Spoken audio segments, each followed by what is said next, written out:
The backyard, there's the fence is gone, and this is all debris and stuff. That grill was somewhere on the other side of the garage,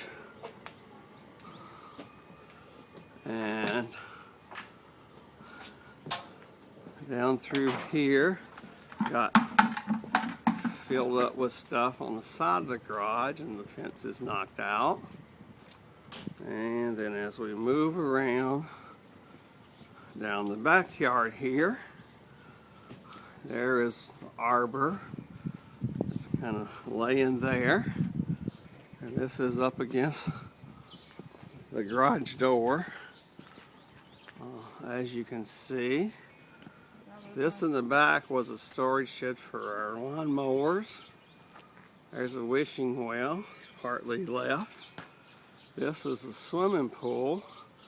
As you can see, it has a whole tree on top of it from our next door neighbors and some debris in it. Fence is gone back here, and then the pond's kind of destroyed.